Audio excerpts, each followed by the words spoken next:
오늘 저에게 주시는 하나님의 말씀은 시편 149편 개역 개정입니다. 할렐루야 새 노래로 여호와께 노래하며 성도의 모임 가운데에서 찬양할지어다. 이스라엘은 자기를 지으신 이로 말미암아 즐거워하며 시온의 주민은 그들의 왕으로 말미암아 즐거워할지어다. 춤추며 그의 이름을 찬양하며 수고와 수금으로 그를 찬양할지어다.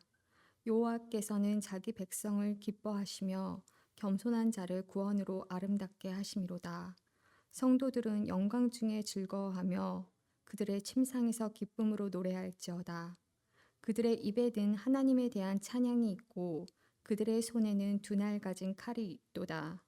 이곳으로 문 나라에 보수하며 민족들을 벌하며 그들의 왕들은 사슬로 그들의 귀인은 철 고랑으로 결박하고 기록한 판결대로 그들에게 시행할지로다. 이런 영광은 그의 모든 성도에게 있도다. 할렐루야. 살아계신 하나님의 말씀입니다. 네.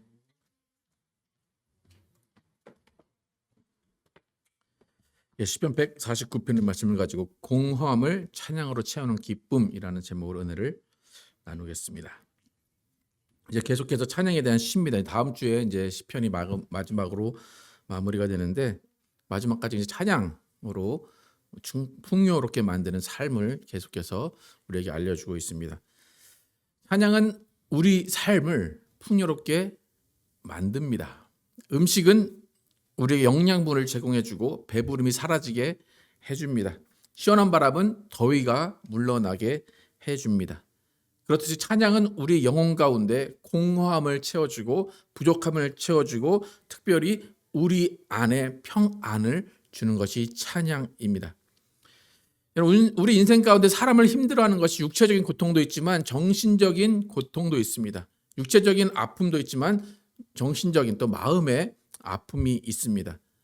정신적인 허탈감, 공허함, 인생 무상을 느낀다든지 후회한다든지 자괴감을 느낀다든지 자책한다든지 실패를 후회하고 실패를 경험한 것에 대해서 계속 후회하는 그런 감정들이 있는데 그런 감정들이 정신적으로 마음을 힘들게 합니다.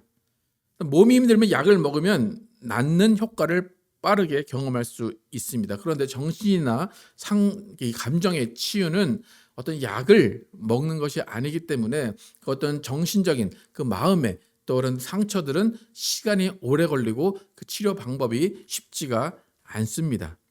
그래서 보통 정신적으로 힘든 것보다 몸이 힘든 것이 낫다라고 이야기하듯이 정신적인 피로와 스트레스는 우리의 삶을 지치게 만듭니다. 우리는 감정의 동물이라고 얘기를 하기 때문에 정신적으로 또 감정적으로 힘이 들면 그와 동시에 육체적으로 또 힘이 들기 마련입니다.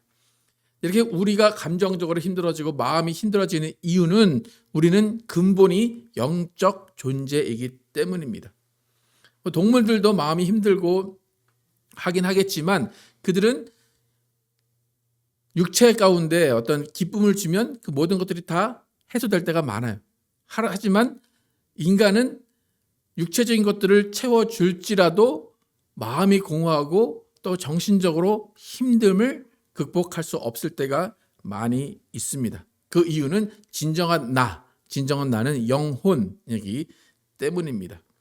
그래서 우리가 내 건강을 챙긴다, 나를 돌본다 할 때 우리의 육신을 챙기는 것도 중요하지만 그와 함께 우리의 영혼, 우리의 영을 챙기고 보살펴야 됩니다. 여러분, 하루 밥 3끼 먹을 때마다 배부르다라고 하는데 그 밥 3끼 먹을 때마다 영혼은 뭘 먹고 있을까? 영혼은 어떻게 지내고 있을까? 영혼은 잘 지내고 있나? 혹시 생각하면서 지내고 계십니까? 여러분의 영혼의 상태는 지금 어떨 거라고 생각을 하고 계십니까? 여러분 영혼은 잘 있습니까? 잘 있겠지라고 믿고 계십니까? 디젤 차에는 디젤을 넣어줘야 되고 휘발유 차에는 휘발유를 넣어야 차가 잘 가듯이 우리 육신 가운데는 육신에 음식을 넣어줘야 되지만 영혼 가운데도 영혼이 자라나고 영혼이 원하는 것들을 채워줘야 우리 영혼이 잘 성장할 수가 있습니다. 그래서 우리 영혼에 기본적으로 필요하다라고 말하는 것은 말씀과 기도와 찬양입니다. 우리가 잘 알듯이 말씀은 영혼의 양식이라고 합니다. 그럼 기도와 찬양은 뭘까요? 기도는 우리의 뭐라고 그래요?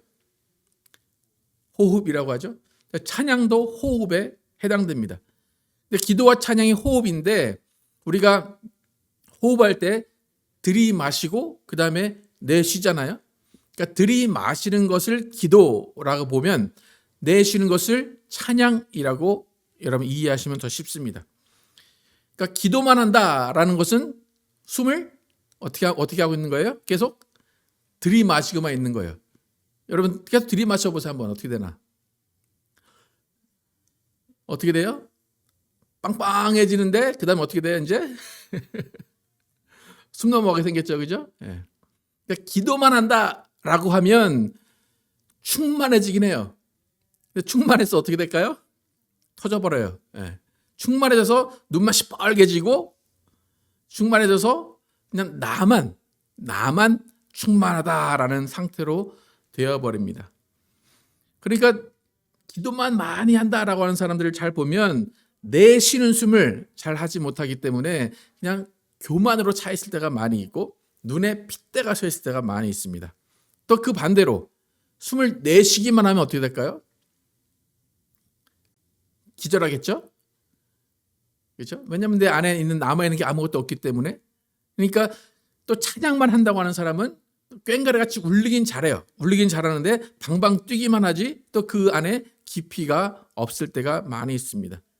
그렇기 때문에 우리 영혼에 필요한 것은 말씀과 기도와 찬양이 균형을 이루어야 됩니다.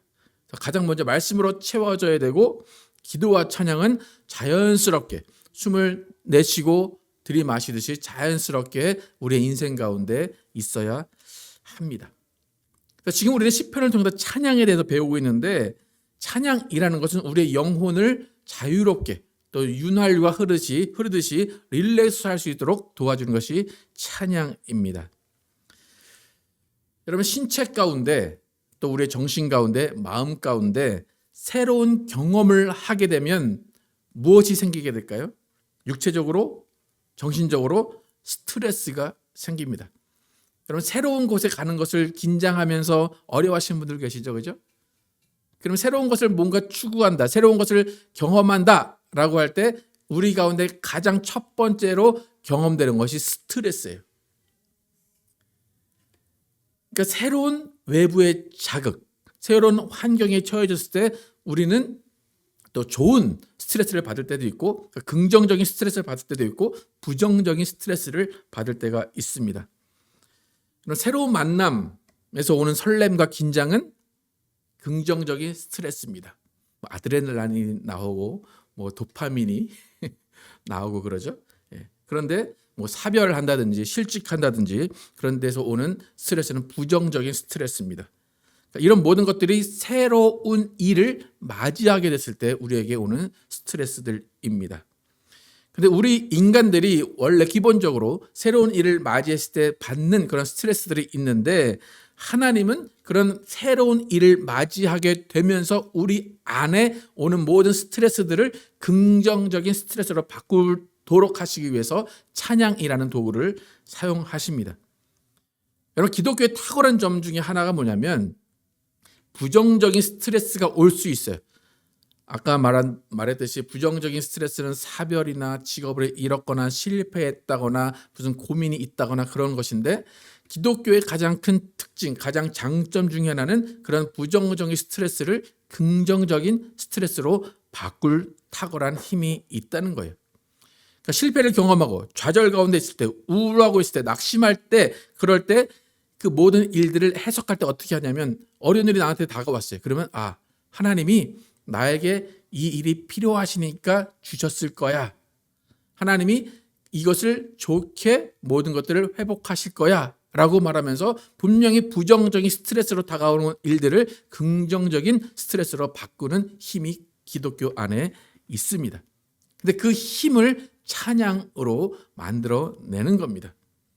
오늘 1절에서 바로 이 새 노래라고 말하는 이 단어에서 새로운 일들을 경험하고 새로운 일들이 있을 때에 우리가 새로운 일들을 찬양으로 어떻게 극복해 나가면서 어떻게 이 새로운 일들을 우리가 맞이하게 되는지를 이야기하고 있습니다. 1절부터 3절까지 함께 읽어보겠습니다. 시작.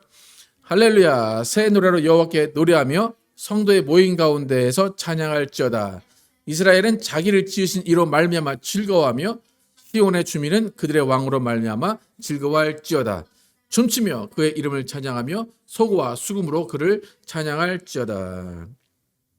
1절에 보면 할렐루야 무슨 노래로 여호와께 노래하며 새 노래로 찬양한다. 새 노래로 노래한다는 것은 두 가지 의미가 있습니다. 첫 번째는 새로운 일이야. 좀 아까 말씀드린 대로 내가 이전에 겪어보지 못한 일들을 당하는 거예요. 근데 그 일들이 좋은 일이든 나쁜 일이든 그 일들을 당할 때 하나님께 새 노래로 찬양한다라고 이야기를 합니다. 그 말은 무슨 말인가 하면 모든 일들 가운데 새로운 일을 경험하면 하나님이 모든 일들을 선하게 나에게 인도해 주실 거야. 선하게 모든 것들을 바꿔 주실 거야 라고 찬양하는 것입니다. 그러니까 이 시의 배경을 보면 아마 이스라엘이 바벨론 포로로 끌려갔다가 아마 풀려났던 그런 시기인 것 같아요. 풀려났을 때 여러분 포로일 때 새 일을 기대합니다. 새 일을 기대하는데 포로일 때 새로운 일을 기대하는 것은 뭘까요? 무슨 일을 기대하면 포로가 됐을 때 여러분 감옥에 있었다고 생각하시면 새로운 일은 감옥에서 나오는 거죠. 탈출하는 것이든지 나오는 것이든지 그 자리에서 벗어나는 거예요. 그러니까 지금 새 노래로 하나님께 찬양한다. 새 노래로 하나님께 노래한다라는 것은 그 새 노래를 할 수 있는 상황이 주어졌다는 거예요. 그러니까 새 노래를 하나님께 드릴 상황 가운데 하나님을 찬양하겠다는 겁니다. 이렇게 새로운 환경에서 새로운 인생을 살아갈 때 우리의 시작은 찬양으로 시작을 해야 됩니다. 새로운 일을 맞이할 때 나는 막막해요. 어떻게 할지 몰라요. 힘들어요. 그럴 때 여러분 뭐 해야 된다고요? 찬양하는 거예요. 무슨 찬양을 해요? 하나님이 나를 인도하실 것을 믿습니다라는 거예요. 하나님 나는 걱정하지 않습니다. 하나님 모든 것이 다 잘 될 겁니다. 하나님이 나를 인도하실 것입니다. 하나님 영광 받으십시오라고 찬양을 하는 겁니다. 그러니까 내가 알 수 없는 길을 갈 때 근심하고 걱정하고 두려워하는 것이 아니라 하나님께 찬양으로 나아갈 때 하나님이 그 길을 열어주시고 그 길을 하나님께서 함께 하시는 겁니다. 여러분 하나님이 함께 하심을 찬양하십니까? 하나님이 여호와로 또 하나님이 예수 그리스도의 이름으로 여러분과 함께 하심을 찬양하십니까? 그 찬양이 흘러나올 때 어느 순간인가 내 두려움은 사라지는 거예요. 어느 순간인가 새로운 일이 부정적인 스트레스가 아니라 긍정적인 스트레스로 우리에게 다가오는 겁니다. 그럼 첫 번째 새 노래라는 것은 새로운 환경을 우리에게 주실 때 그 환경 가운데 하나님이 나를 인도하신다. 하나님 나를 지키신다. 하나님 나를 보호하신다. 하나님 나를 이끄신다라는 것을 찬양으로 하나님께 고백하는 것이 우리의 찬양의 삶이라는 겁니다. 두 번째로 새 노래라는 의미는 조금 전에는 새로운 환경이 주어졌다고 그랬죠. 새로운 환경 가운데 하나님을 의지하고 찬양하는 것이 새 노래로 하나님을 찬양하는 것이라면 여러분 새로운 환경이 주어졌어요. 새로운 환경이 주어졌는데 나는 만약에 그대로다. 내 생각이 변하지 않는다. 그러면 새 환경에 적응하기 힘듭니다. 그러니까 새 노래라는 것은 환경도 새 환경이지만 나도 새 사람이 되겠다는 거예요. 새로운 환경 가운데 새로운 모습으로 변화된 모습으로 새로운 마음으로 내가 이 일을 해 나가겠습니다. 하나님을 찬양하며 변화된 모습, 하나님을 찬양하며 새로운 모습으로 하나님께 나아가겠습니다라고 고백하는 것이 새 노래로 하나님을 찬양하는 것입니다. 여러분 우리 이제 세대가 조금씩 다르죠. 뭐 10살 차이 나는 그런 세대인데 같은 세대인가요? 여러분 다 같은 세대라고 보십니까? 어떻습니까? 근데 각자의 인생에 그 기준이 딱 멈춰 있는 그 시대가 있대요. 어떤 사람은 80년, 어떤 사람은 90년 딱 멈춰 있는 시대가 있대요. 그 다음부터는 별로 받아들여지지가 않는 그 인간의 기본적인 특징이래요. 그러니까 이제 여러분이 노래를 들을 때 요즘에 MZ 세대들이 듣는 노래를 들으면 야, 왜 이런 노래를 들을까? 이런 노래가 무슨 의미가 있고 가사가 들리지도 않는데 왜 좋아할까라고 생각을 할 거예요. 그럼 그 의미는 뭐예요? 나는 어느 정도의 시대에 딱 멈춰 있다는 거예요. 근데 그것은 뭐 잘못된 게 아니에요. 그런데 우리가 성숙한다, 우리가 변화된다라는 의미는 지금 MZ 세대에게 우리가 맞춰야 된다, 내가 그들에게 맞추는 변화가 일어나야 된다, 그것이 아니라 내가 살아왔던 그 시대가 있어요. 내가 생각하는 그 기준이 있어요. 그런데 그 내가 살아왔던 모든 기준과 모든 경험들을 소중하게 여김과 동시에 그 나의 삶의 모습을 다른 세대, 다른 사람이 볼 때 존경하는 모습으로 남아 있어야 되는 겁니다. 여러분의 삶을 다른 세대가 볼 때, 아, 저 사람은 잘 살고 있구나, 저 사람은 잘 살아왔구나 라는 것을 보여주는 것이 새 노래로 하나님을 찬양하는 거예요. 여러분이 윗세대를 보거나 아랫세대를 보거나 할 때, 아, 저 사람이 참 잘 산다, 아, 저 사람이 크리스찬이다, 저 사람이 하나님을 찬양한다 라는 모습을 보이는 것은 간단합니다. 어떻게 살면 될까요? 겸손하게 살면 됩니다. 누군가 여러분을 볼 때, 아, 저분은 참 겸손하죠, 아, 저 사람 나이가 어린데 참 겸손하네 라고 평가한다면 그 평가는 하나님을 찬양하는 삶의 평가입니다. 만약에 과거의 영화에 사로잡혀 있거나 허황되거나 가식적이거나 혹은 나의 이익을 위해서 남을 희생시키려고 하는 그런 요구를 한다면 그것은 겸손한 삶이 아닙니다. 혹은 또 내가 이루어 놓은 것이 많아서 그것에 자만하는 것은 우리가 겸손한 삶을 사는 것이 아닙니다. 여러분, 찬양이라는 것은 기본적으로 겸손이 바탕에 있어야 됩니다. 여러분, 공식으로 이해를 하시기 바랍니다. 찬양에는 뭐가 있어야 된다고요? 겸손이 있어야 돼요. 겸손이 없는 찬양은 자기 자랑입니다. 무슨 말인지 아시겠습니까? 겸손이 없는 자기 자랑만 있으면 그것은 찬양이 아닙니다. 찬양은 겸손이에요. 그래서 우리가 삶을 살아가고 10년, 20년 지나게 되면 또 우리의 삶의 태도가 어떻게 바뀔지 모르겠지만 아랫세대를 보면서 야, 내 삶이 정답이야 라고 말하면 될까요, 안 될까요? 안 됩니다. 내 삶이 정답이 아니라 예수 그리스도의 길을 가는 것이 정답임을 알려줘야 됩니다.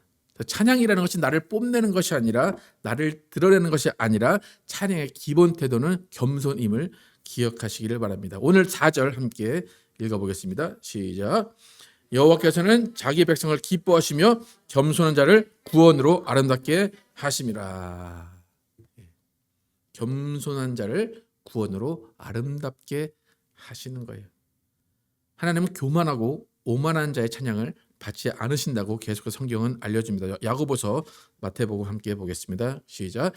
그러나 더욱 큰 은혜를 우리에게 주시나니 그러므로 일렀으되 하나님이 교만한 자를 물리치시고 겸손한 자에게 은혜를 주신다 하였느니라. 마태복음 시작. 누구든지 자기를 높이는 자는 낮아지고 누구든지 자기를 낮추는 자는 높아지리라. 하나님을 찬양하는 태도가 당당해야 되는 것은 맞아요. 당당한 태도가 세상에 우월감으로 비춰서는 안 된다는 겁니다. 여러분, 기독교인들 잘 보시면 하나님의 자녀다로 당당한 것은 있어요. 그죠? 당당해요. 자랑스러워요. 하지만 그 당당함 안에 반드시 겸손이 포함이 되어 있어야 돼요. 아나무인식으로 기도하면 다 돼. 하나님 나를 구원하셨기 때문에 나는 뭐든 다 될 수 있어 라는 것은 자신의 공로를 내세우면서 하나님보다 자신을 높이 세우는 거예요. 그래서 공로주의라고 하는데, 내가 기도했더니 다 돼, 내가 뭐든지 다 할 수 있어. 그것은 겸손이 그 안에 없는 거예요. 여러분, 성경이 말하는 당당함은 하나님이 주시는 겸손이 함께 있는 확신이에요. 그 확신은 찬양으로 드러나게 됩니다. 여러분 당당하시기를 축복합니다. 근데 그 당당함 안에 뭐가 있어야 된다고요? 겸손이 있어야 됩니다. 그래서 겸손한 당당함, 그것이 우리가 찬양하는 삶의 기본으로 가지고 있어야 됩니다. 마지막으로 찬양이 우리를 풍요롭게 하는 점이 무엇인지 5절 함께 읽어보겠습니다. 시작. 성도들은 영광 중에 즐거워하며 그들의 침상에서 기쁨으로 노래할지어다. 앞에서 언급한 스트레스가 우리에게 다가올 때 육체적인 스트레스는 잠을 자면 많이 회복이 됩니다. 하지만 정신적인 스트레스는 잠을 더 못 자게 만듭니다. 그래서 회복이 더뎌요. 그러니까 몸이 피곤해서 자려고 누웠어요. 근데 생각이 계속 돌아가면 잠이 안 오죠. 하나님께서 사랑하는 자에게 잠을 주신다고 제가 지난주인가 좀 말씀드렸죠. 오늘 시편에서 하나님께서 우리에게 찬양을 주시는데 그 찬양이 어디에 가득하다고 조금 전에 5절에서 얘기합니까? 그들의 침상에서 기쁨으로 노래할지어다 라고 이야기해요. 누구의 침상입니까? 그들의 침상이에요.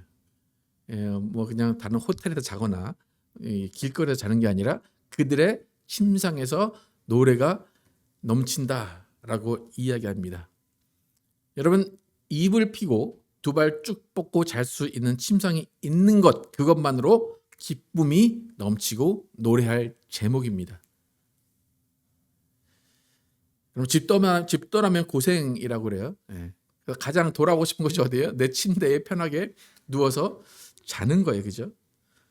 여러분 이 시의 배경이 아까 포로된 때에서 집으로 왔을 때라고 했잖아요.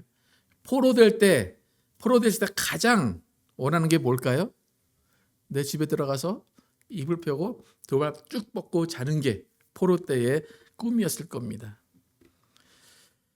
여러분 상황이 힘들고 많은 어려움이 있어도 많은 어려움들 다 보이지만 저녁에 내 침상에서 두 다리 쭉 뻗고 잘 수 있는 것 하나만으로 위안을 삼으시기를 축복합니다. 오늘 저녁에 침상에 들어갔을 때 여러분 뭐 해야 돼요? 뭐 해야 돼요? 찬양해야 돼요. 무슨 찬양 부르시기 준비해 놓으시고 나 다 찬양하여라 하면서 침상으로 들어가시기를 축복합니다. 그러니까 우리의 인생에 부족함이 있어요. 우리의 인생에 공허함이 있어요. 우리의 인생에 후회가 있어요. 우리의 인생에 허탈감이 있어요. 그 모든 자리에 찬양이 채워져야 할 줄로 믿습니다. 인생의 빈 곳을 찬양으로 채우지 않으면 계속 잠이 못 드는 밤을 지낼 수밖에 없어요.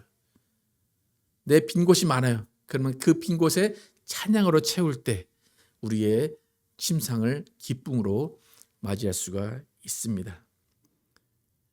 우리 안에 공허함, 우리 안에 허탈감, 우리 안에 비탄함, 우리 안에 후회, 그것을 남겨두면 결국에는 어떻게 되냐면 나를 미워하게 돼요. 나는 왜 그랬을까? 나는 왜 이럴까? 나는 왜 이렇게 생겨먹었을까? 내가 왜 그랬을까? 그렇게 공허함과 허탈감이 나를 향해 들어오게 됩니다. 근데 하나님은 우리를 사랑하도록 하셨어요. 하나님이 우리를 사랑하도록 만드신 것이 찬양입니다. 그러니까 찬양을 하나님께 영광 돌리는 것으로 보기만 한다면 우리에게 유익이 없을 거예요. 그런데 하나님은 찬양을 하나님께 돌리라 하면서 우리를 오히려 사랑하도록 그 찬양을 우리에게 선물로 주신 것입니다. 하나님이 우리에게 찬양을 하도록 하신 것은 우리 자신을 회복해 하시기 위해서예요. 찬양은 나를 채우게 돼요. 찬양은 나를 회복하게 해요. 찬양은 나를 일으켜 세우게 됩니다. 여러분 찬양은 모든 상황을 극복하고 다시 일어날 힘을 줍니다. 억울한 상황 가운데 복수의 칼을 갈면서 그 사람을 어떻게 해줄 거다, 복수할 거다라는 힘으로 살아가는 것이 아니라 우리는 찬양의 힘으로 살아가야 됩니다. 6절부터 9절까지 함께 읽어보겠습니다. 시작. 그들의 입에는 하나님에 대한 찬양이 있고 그들의 손에는 두 날 가진 칼이 있도다. 이것으로 문 나라에 보수하며 민족들을 벌하며 그들의 왕들은 사슬로 그들의 귀인은 철고랑으로 결박하고 기록하는 판결대로 그들에게 시행할지로다. 이런 영광은 그의 모든 성도에게 있도다. 할렐루야. 여러분 찬양의 힘을 경험하시기를 축복합니다. 입으로 찬양을 외치면서 두 손에는 뭐가 있대요? 칼이 있대요. 이 칼을 잘 보시면 이 시편에서는 누구를 지금 치라고 되어 있습니까? 7, 8, 9절에 문 나라에 보수하며, 보수라는 게 뭘까요? 복수라는 거죠. 예. 그 민족들을 벌하며 그들의 왕들은 사슬로 묶어버리고 귀인은 철고랑으로 결박하고, 예. 그 칼을 어떻게 보면 그 남들을 이렇게 치는 것으로, 복수하는 것으로 알 수 있는데, 그것이 아니라 다른 사람을 심판하는 것이 아니라 내가 이전에 겪었던 고통들, 내가 말하는 허탈감들, 그 허망함들, 그 모든 것들을 다 쳐내라는 거예요. 그 힘을 우리에게 찬양을 통해서 주신다는 겁니다. 나의 실수를 반복하지 않고 하나님을 떠나지 않고 하나님 안에 거할 수 있는 힘을 우리 손 안에 칼로 주신다는 겁니다. 그럼 우리는 영적 존재의 힘을 다시 한번 기억하시기를 축복합니다. 우리를 살리는 힘은 영에서부터 옵니다. 말씀과 기도와 찬양이 우리의 영을 살리는 힘입니다. 특히 찬양을 통해서 나를 살리는 힘, 나를 위로하는 힘, 나를 격려하는 힘을 얻으시고 찬양으로 우리의 영혼 가운데 우리의 힘을 채우시기를 축복합니다. 찬양받기 합당하신 우리의 왕을 믿고 나가시고 여러분의 영과 육의 평안이 임하는 삶을 사시기를 예수의 이름으로 축복합니다.